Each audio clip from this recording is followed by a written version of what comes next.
Et bonjour à tous et à toutes et bienvenue sur ma chaîne pour aujourd'hui faire une discussion un petit peu philosophique, spirituelle, j'ai envie de dire, concernant le langage et la spiritualité.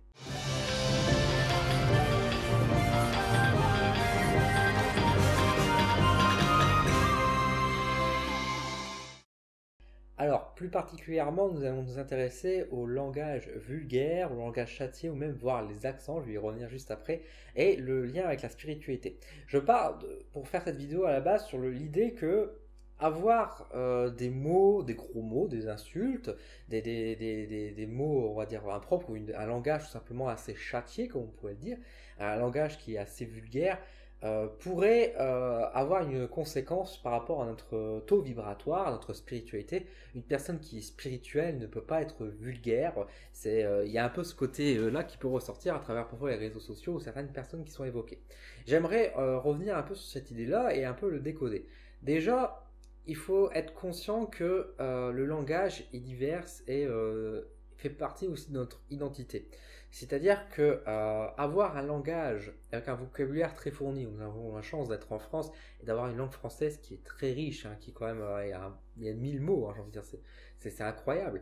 Et pourtant, on ne maîtrise pas très bien tout notre français, on ne maîtrise pas toute la richesse de notre langue. Et en général, ceux qui le maîtrisent le mieux, on va dire, ce sont j'allais dire les élites, c'est peut-être pas le bon mot, mais en tout cas les personnes qui ont fait des grandes études, qui ont quand même pu étudier, sont dans un cadre de vie qui est quand même déjà favorable, qui lui ont permis de lire facilement et d'avoir un vocabulaire très riche. Les personnes qui vont parler peut-être de manière plus vulgaire, etc., on va dire c'est en général les gens qui ont peut-être eu moins cette chance également, et on aura un langage qui serait dit populaire entre guillemets. Et c'est important déjà de comprendre ça de base parce que quand on va s'adresser à quelqu'un, si on fait preuve d'une éloquence ou de phrases riches et très complexes, même si la personne en face de nous peut comprendre le message, elle peut sentir peut-être aussi un mur, un fossé de culture entre elle et entre la personne et moi, entre ce qu'on peut parler et de la manière dont on peut communiquer avec la personne. Donc déjà, inconsciemment, il faut faire attention de ne pas, on va dire, juger ou mépriser les gens, entre guillemets, qui ont un langage un peu franc, un peu simple, on va dire, par rapport à d'autres personnes, et que dire, oh là là, ces personnes, elles sont pas du tout spirituelles, elles ont un langage tellement... Attention de ne pas faire de mépris par rapport à ça, déjà de base. Parce qu'encore une fois, ce n'est pas parce que la personne a un langage plus simple ou un langage plus vulgaire, on va dire, qu'elle est moins spirituelle. Déjà de base. Ensuite, je reviens aussi sur cet aspect dans le sens où quand on est spirituel, naturellement, on considère sa spiritualité, naturellement notre langage va déjà être moins vulgaire, naturellement j'ai envie de dire.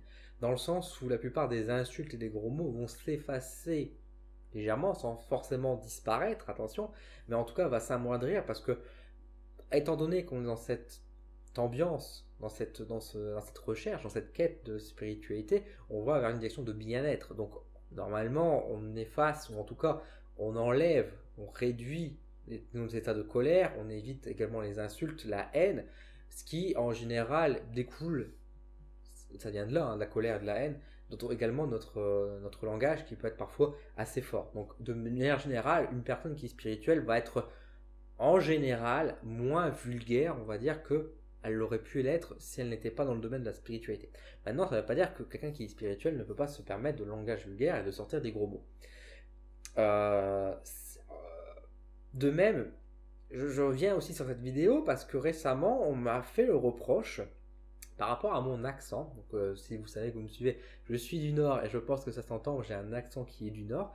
Un accent, bien évidemment, que je ne contrôle pas, hein, c'est quelque chose que j'ai en moi et que je parle normalement et ça vient tout à fait naturellement chez moi.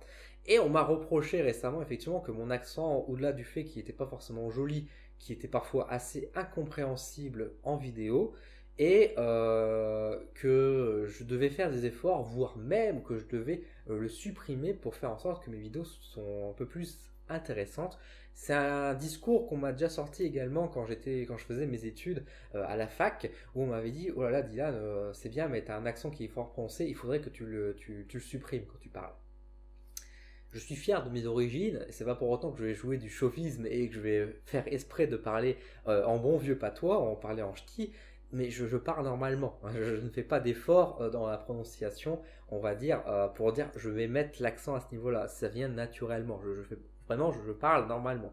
Et si mon accent ressort de temps en temps, bah, c'est parce que c'est naturel. Je vivrais dans un autre pays, probablement que mon accent disparaîtrait avec le temps, on va dire tout doucement. Ah, tout comme là, je viens de dire le 1 justement du Nord, qui est venu tout à fait naturellement. Euh, Est-ce que mon accent m'empêche d'être spirituel, ou en tout cas le fait que je parle par exemple un peu plus en langage ti ferait que je serais quelqu'un de moins spirituel? On va s'interroger un peu là-dessus. Et la réponse est non, évidemment que non. Et là je dis pour mon accent, je pourrais prendre l'accent marseillais, je pourrais prendre l'accent du Québec par exemple, etc. Qui pourtant l'accent du Québec, je trouve qu'il y a beaucoup de connotations qui sont proches de l'accent du Nord, mais pour autant je ne pense pas qu'on est aussi critique vis-à-vis de l'accent du Québécois. Au mieux on s'en moque. Mais bon. Euh, on perd pas notre spiritualité, ou notre taux vibratoire n'est pas plus bas parce qu'on n'a pas l'accent parisien, j'ai envie de dire, on n'a pas l'accent d'un bon français ou tout autre langage. Est-ce qu'une personne, tout est une question de façon d'intention. Pour moi, le langage, la communication est avant tout un outil, et qui dit outil dit forcément quelque chose de neutre. C'est la manière dont on va s'en servir qui va déterminer vraiment si notre taux vibratoire va changer, ou si notre vibration, ce qu'on va émettre, va être positif ou négatif. Tout part de l'intention. Le langage, la communication est avant tout un outil. Je vais prendre un exemple tout simple. Si demain quelqu'un va dire oh là, je te prends soin de toi mon petit, on va dire que c'est un acte de bonté, c'est très généreux, c'est vibratoirement haut. Si demain je dis à un enfant prends soin de toi Tcho, est-ce que tout de suite la vibration est plus basse parce que j'ai émis un mot en ch'ti comme ça? Je ne pense pas. Je ne pense pas du tout. Je pense qu'au contraire, l'attention est la même, donc on reste toujours sur ce même parallèle. C'est juste que je me suis exprimé dans mon langage. Est-ce que demain, un grand chaman qui ferait un discours merveilleux sur l'amour, la protection de la planète, etc., mais qui le ferait en ch'ti, est-ce qu'on devrait se moquer et dire oh, celui-là, il n'est pas très élevé spirituellement? J'en doute, je pense que le message reste très beau et reste important. Le plus important, c'est le fond, c'est pas la forme en réalité. La forme est un outil pour nous être compréhensible. Et encore une fois, peut-être que, alors là je prends l'exemple de l'accent ch'ti, mais si on prend un langage qui est parfois un peu plus vulgaire, un peu plus simpliste également, euh, il sera peut-être aussi plus compris et plus accepté également par rapport à beaucoup de gens. Quand je reçois des gens en consultation, je reçois des gens de tout type, de toute forme, de toute classe, entre guillemets, sociale, et chacun aura la compréhension des choses. Mais c'est vrai que si je commence à utiliser un vocabulaire très prononcé, très ouvert, oh là, je canalise, et je commence à sortir des phrases pompeuses, etc., est-ce que la personne qui sera en face n'aura pas tendance à prendre du recul et se sentir petite, peut-être devant moi, va sentir peut-être une distance que je ne veux pas créer, parce que moi, dans une consultation, je veux au contraire créer des liens. Je veux qu'on soit vraiment dans une harmonie, dans quelque chose de convivial. Et du coup, forcément, en étant du Nord, moi, si je parle avec un accent du Nord, les gens qui sont de coin vont parler également avec l'accent, ou éventuellement on aura un accent moins prononcé, mais ils vont le comprendre. Et au mieux, ils vont être amusés, ils vont peut-être se sentir même plutôt rapprochés. Donc, est-ce que je suis du coup vibratoirement plus bas dans ces cas-là? Je ne pense pas non plus. De même que dire de la vulgarité n'est pas quelque chose de mauvais. Par exemple, je reprends encore une fois avec un autre exemple, si demain je casse un verre et que je dis bordel de merde, bah oui, j'exprime ma colère comme ça. Si quelqu'un va dire oh flûte, est-ce que cette personne sera... Alors tout de suite, elle va être beaucoup plus spirituelle parce qu'elle a dit oh là là, flûte, elle a pas dit merde. Je pense pas que ça change, dans les deux cas on est en colère quoi. Donc je pense tout simplement que c'est juste une question de langage, et parfois être vulgaire c'est aussi un bon moyen dans la spiritualité de juste exprimer la colère, la haine, et ne pas la canaliser au fond de soi.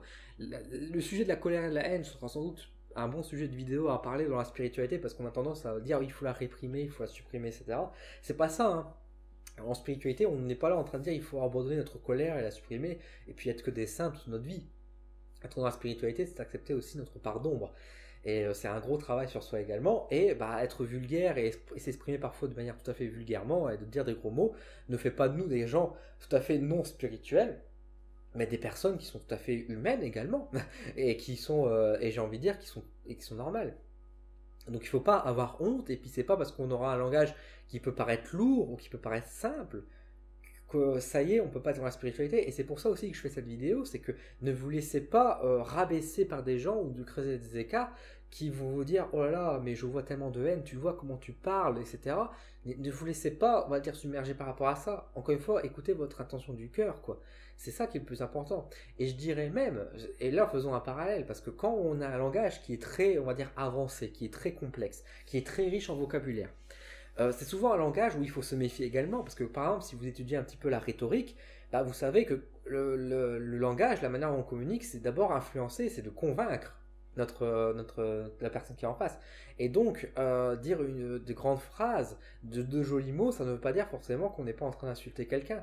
Si je dis par exemple, oh là là, quand je vous vois, je ne peux qu'imaginer vos ascendants en train de prendre des bons moments autour d'alcool à foison et qu'ils ont dû procréer à ce moment-là votre création, parce que quand je vous vois, cela m'inspire cela. Enfin, c'est un beau langage, certes, mais là, je suis en train de clairement vous insulter, quoi. Est-ce que, du coup, spirituellement, je suis quand même plus haut que si je vous dis, bah, juste, enfin, t'es con, quoi, entre guillemets, quoi. Est-ce qu'il y a une différence en termes de spiritualité de dire l'un ou l'autre? Bah, je dirais même que je serais un peu plus pervers. Moi, je dirais que même en utilisant un langage de cet aspect-là, comme je viens de vous le faire, par exemple, on est limite plus insultant et plus méchant, parce qu'en plus de provoquer l'insulte, on se montre méprisant vis-à-vis de la personne parce on l'insulte de manière tout à fait un petit peu condescendante, vous voyez. Donc, je dirais même on exagère notre cas dans un certain sens. Donc, pour moi, je ne dirais même pas que dans un point de vue de spiritualité ou de taux vibratoire, il faut avoir un langage très propre parce que c'est pas forcément ça qui change. C'est juste encore une fois l'intention et ce qu'on veut émettre derrière comme idée. Et le langage vulgaire est parfois simple, on va dire comme ça, ou qui peut paraître, on va dire, un peu franc, un peu direct, et peut-être même parfois quelque chose de bénéfique et de plus intéressant. Quand il y a une personne qui nous embête, par exemple, et qu'on va lui dire, oh, tu m'ennuies, toi. Dire à quelqu'un que tu m'ennuies, ça laisse quand même un flou, je trouve. On laisse quand même certaines idées, par exemple. On ne sait pas trop ce qu'elle veut dire à la personne, mais je t'ennuie maintenant, en général. Est-ce que tu veux que je prenne de la distance? Est-ce que tu veux qu'on change de sujet? Enfin, on peut imaginer des choses. Que dire à quelqu'un, dans la même ordre d'idée, mais on va dire à quelqu'un, bon, écoute, tu me casses les couilles. Bon, c'est vulgaire, c'est sûr et certain, mais au moins ça a l'avantage d'être direct. Au moins le message est passé, on comprend ce qui est dit. Alors, oui, il faut prendre du recul, il faut prendre bien sûr, il faut raison garder, j'ai envie de dire, sur les situations. Et encore une fois, dans cette vidéo, je vous invite pas à demain à parler de toute manière de tout à fait vulgaire, à sortir vos plus nouveaux accents et à insulter tout le monde. Bien évidemment que non, mais c'est juste pour dire que si vous avez un langage qui est plus vulgaire ou plus simple, n'ayez pas honte, ce n'est pas grave et ça ne fait pas vous une personne qui est moins spirituelle qu'une autre, tout simplement, quoi. Donc c'est pour ça, faites attention. Maintenant, encore une fois, évidemment, ce n'est pas un encouragement à la haine. Si vous avez un langage vulgaire, mais qui est à la base dans la colère et dans la haine et dans les insultes, bien évidemment que non, il faut changer ça. Par contre, si vous êtes vulgaire parce que vous avez cassé quelque chose, vous vous êtes fait mal, ou voilà, des choses comme ça, ou que vous êtes surpris, voilà, on vous a fait peur, vous êtes oh putain, tu m'as fait peur. Enfin, n'ayez pas peur de dire je dis putain, oh là là, c'est terrible. C'est pas grave. Je veux dire, c'est pas ça qui va baisser votre taux vibratoire et qui va faire de vous une personne moins élevée qu'une autre. En tout cas, ça c'est clairement mon avis. Donc voilà. Donc n'hésitez pas en tout cas à rester naturel, en fait, tout simplement. En fait, exprimez-vous naturellement, exprimez-vous comme vous le sentez. N'ayez pas honte, ne créons pas de fossé, encore une fois. C'est l'intention qui primordie. Et je veux dire, si vous, au fond de vous, vous êtes quelqu'un qui a de bonnes intentions et qui souhaitait le meilleur pour les autres autour de vous, encore une fois, vous aurez tendance peut-être à déjà moins sortir du vulgarité, mais même si vous sortez une vulgarité, ça ne fait pas de vous quelqu'un de négatif, au contraire. Je pense que vous êtes quelqu'un juste de gentil et profond. Et même si on prend, si on revient en arrière, je doute que les personnes, les grandes personnes spirituelles, etc., avaient un langage, ma foi, tout à fait parfait. Je veux dire, lorsque là, aujourd'hui, on est quand même dans une grande mode où on est en train de parler des sorcières, etc., des rebouteuses. Enfin, vous vous doutez bien qu'au Moyen-Âge, ces personnes-là qui étaient quand même donc dans la population, on va dire, assez pauvre, dans la population paysanne, vous vous doutez bien que le langage était probablement fleuri, ça ne fait pas de ces personnes-là pour autant des personnes d'exception et qui étaient des personnes aussi très spirituellement élevées. Donc je veux dire, tout comme les prêtres d'époque n'étaient sans doute pas aussi que des saints dans leurs mots. Donc je pense qu'encore une fois, il faut arrêter aussi de se voiler la face ou de se donner un genre à travers un langage qui se veut méprisant, qui se veut peut-être supérieur de lutte de classe, on pourrait renvoyer vers ce côté-là. Restons normal, restons simples, j'ai envie de dire, exprimons-nous normalement et écoutons vraiment avant la forme, écoutons le fond vraiment du message qui est donné. Et encore une fois, c'est ça où le taux vibratoire va être impacté. Voilà, j'espère que cette vidéo, ce petit discours vous a plu. N'hésitez pas à me donner encore une fois votre avis. Le but de ces vidéos, c'est encore une fois d'être dans le partage. Donc n'hésitez pas à donner votre avis. Qu'est-ce que vous en pensez? Est-ce que vous trouvez que je suis plutôt, enfin que vous êtes d'accord avec moi? Est-ce qu'au contraire vous n'êtes pas d'accord? Et dans ce cas-là, n'hésitez pas à argumenter. Dites-moi pourquoi vous pensez le contraire. C'est très intéressant de partager et de justement d'être dans cet échange. Je vous remercie. N'hésitez pas également à mettre un petit pouce en l'air et puis à partager la vidéo, à vous abonner si vous découvrez la chaîne. Et je vous donne rendez-vous très bientôt pour de nouvelles vidéos. À très bientôt.